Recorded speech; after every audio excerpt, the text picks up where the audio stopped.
In a world where everyone is shouting to be seen, silence is your sharpest weapon. We've entered the age of noise, a time where the loudest voices are often mistaken for the most powerful. Social media demands updates. Meetings reward the most talkative. Opinions are shared before they're even fully formed. Everyone has something to say, and no one is listening. It's not a conversation anymore.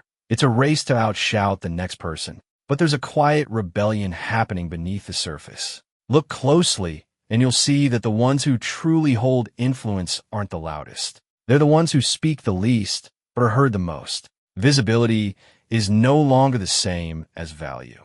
The person who tweets every thought may get attention, but the one who speaks rarely, and only when necessary, builds mystique, authority, and control. This is the difference between noise and presence. Presence isn't about how much space you take up. It's about how people feel when you're in the room, even if you say nothing. Strategic silence is not the absence of speech. It's the careful orchestration of it. It's choosing when to speak, when to wait, and when to let your silence speak for you.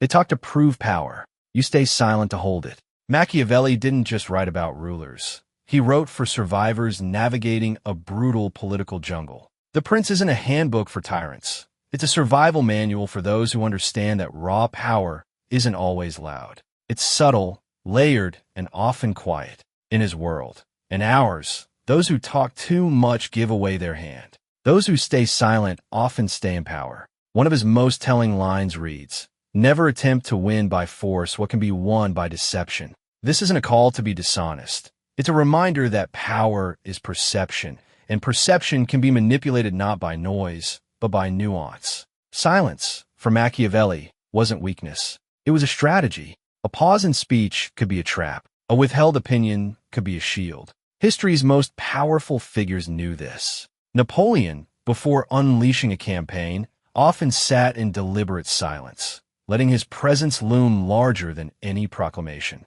Queen Elizabeth I mastered the art of ambiguity, speaking just enough to hold her court together, but never so much as to reveal her true intentions. Her silence kept her throne. Steve Jobs? He would pause mid-sentence during product launches, letting anticipation build. Every second of silence made the room lean in, made the product feel more important, made him feel more powerful. Silence isn't the absence of voice. It's the presence of calculation.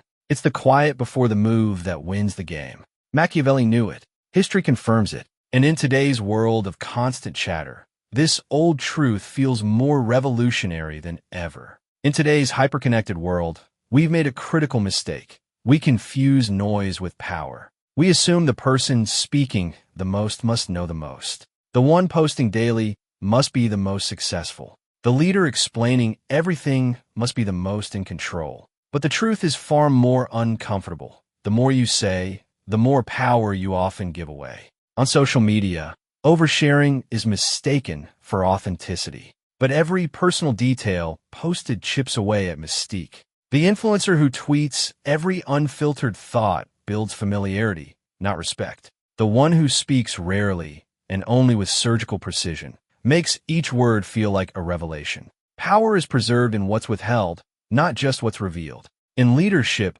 over-explaining is often rooted in fear. Fear of being misunderstood, of seeming unfair, of losing buy-in. But paradoxically, the more a leader tries to justify every move, the more they appear insecure. The leader who speaks with deliberate clarity, then lets silence settle, invites gravity. Silence doesn't confuse, it commands. Consider a manager who rolls out a new policy and spends 15 minutes defending it before anyone even asks a question. The message becomes diluted, even suspicious. Now compare that to a leader who simply states the decision, allows for questions, and holds confident silence. Which one feels more in control? In negotiation, silence is pure power. The rookie talks to fill the gaps, to feel productive. The pro pauses, waits, listens, because in those moments of tension, the other side reveals everything, their fear, their bottom line, their need to be heard. A well-timed silence in negotiation is more lethal than a well-argued pitch. We live in a culture that prizes expression over restraint. But real power isn't noisy. It's controlled, focused, Intentional. The strongest people don't try to prove, they already know. They let silence do what shouting never can. The loudest room is the weakest one. The strongest person doesn't need to prove. They've already won by staying quiet long enough for everyone else to show their cards. Silence is not just tactical, it's psychological warfare. It doesn't just alter conversations, it alters minds. When used with intention, silence becomes a mirror. And people fear mirrors, especially the ones they can't see into. Psychologically, silence triggers a deep and primal discomfort. Human beings are wired to seek patterns, to decode behavior, to make sense of uncertainty. When someone is silent, especially when we expect them to speak, our minds scramble to interpret. Why are they quiet? Are they judging me? Are they angry? Are they more confident than me? The silence doesn't provide an answer. It makes you find one, and often, the answer you find says more about you than about them. That's the trap. Silence triggers insecurity. It forces people to fill in the blanks. And they do, with their own fears, doubts, or hopes. This is what makes silence a powerful psychological tool. It invites projection. In the absence of information, the mind creates stories. Those stories often elevate the silent person to a place of mystery or power, not because of what they've done, but because of what others imagine they might do. Silence also creates the illusion of dominance. In psychology, we associate silence with control. The one who speaks the least seems more composed, more in charge, more self-assured. This is why the quietest person in a room often commands the most curiosity. People want to know what they're thinking. The louder voices begin to orbit around the silent one, seeking approval or reaction. The dynamic flips. The one who speaks less leads more. Consider a therapist. They rarely talk as much as the client. And yet, they shape the entire emotional landscape of the room. Why? Because their silence creates space for others to unfold. And in that space, they hold the frame. Or in group dynamics, classrooms, boardrooms, brainstorming sessions. Research shows the person who talks the least is often rated as the most intelligent or powerful. Not because they are, but because silence leaves room for perception, and perception often trumps fact. The mind sees silence as strength, even if it never says so out loud. And in the game of power, what the mind believes is often more important than what the mouth says. Modern culture worships transparency. We're told that to be seen, we must be open. To be trusted, we must reveal. Always be authentic. Say what you feel. Share your journey. These mantras echo across social media feeds, therapy circles, leadership seminars. But what if this constant openness isn't power? It's vulnerability in disguise. We've mistaken exposure for empowerment. But real strength isn't about showing everything. It's about knowing what not to show. The more you reveal, the more you give people the tools to dissect you, to challenge, critique, or control you. In trying to be relatable, we become predictable. And predictability is the enemy of influence. Old wisdom knew better. Sun Tzu taught, appear weak when you are strong, and strong when you are weak. Not because deception is noble, but because strategy is survival. The Stoics too, Marcus Aurelius, Epictetus, warned against emotional display. To them, true mastery was self-control, not self-expression. The more the world knows of your inner state, the easier you are to sway. And yet today, we overshare voluntarily. Social media has turned self-revelation into a currency, but the cost is steep. Constant updates strip away mystique. Every emotional outburst, every stream of consciousness post, chips away at the image of composure. Familiarity builds, but respect? That often fades with each overshare. We've built a culture where attention is prized over impact. But attention fades. Impact lasts. And impact requires distance, a sense of restraint, of being known only enough to command interest, not so much that you dissolve into commonality. Mystery inspires respect. Familiarity breeds contempt. And in the pursuit of connection, many have lost their edge. They've shared so much that there's nothing left to discover. But those who hold something back, who leave a little unsaid, a little unseen, remain powerful. Because what's hidden always holds more weight than what's explained. How to use the silent game today. Strategic silence isn't just a concept. It's a tool you can start using today. In fact, it may be the simplest and most immediate way to shift how people perceive you, how situations unfold, and how power flows around you. Let's break it down by domain: work, negotiation, relationships, and social media, and explore how silence can become your most underrated advantage. In work/leadership, silence in leadership is a power move. You don't need to explain every decision.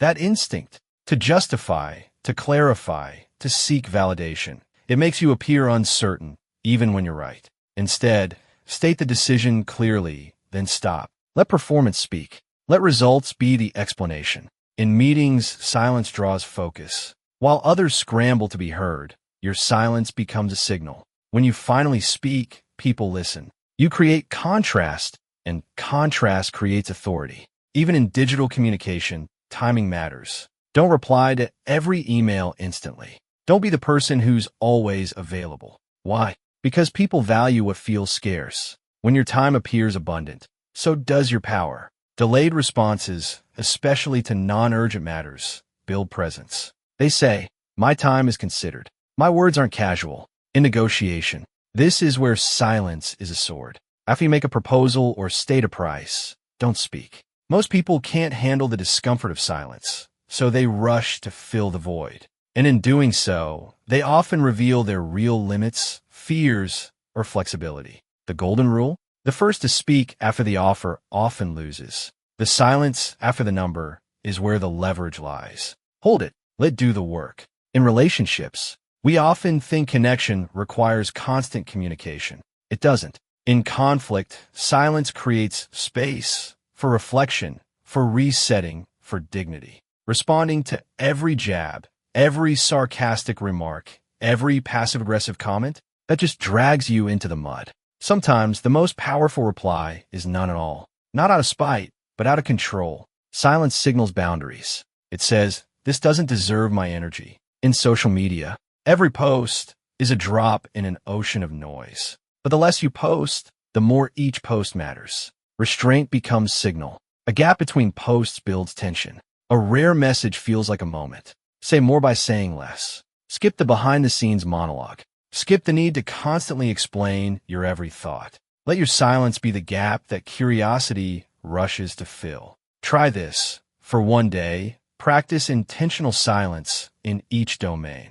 At work, hold back from over-explaining. In conversations, let pauses sit longer than you normally would. Online, skip the post. Wait. Let people wonder. In conflict, don't respond immediately. Let silence hold the floor. Observe how the world shifts. People will lean in. They'll pause longer around you. They'll start to measure your words more carefully. Because when you embrace strategic silence, you don't just change how you speak, you change how you're perceived. And perception, that's where true power lives. In a world obsessed with voice, it's silence that echoes the longest. We speak nearly 10,000 words a day, yet when we think back, what we remember most are the moments when someone didn't speak. The pause before a verdict, the stare across the table, the unspoken refusal. Those are the moments that live in our memory, not the noise, but the space between it. Great leaders are rarely remembered for how much they said. They're remembered for how little they needed to say. Their presence carried weight.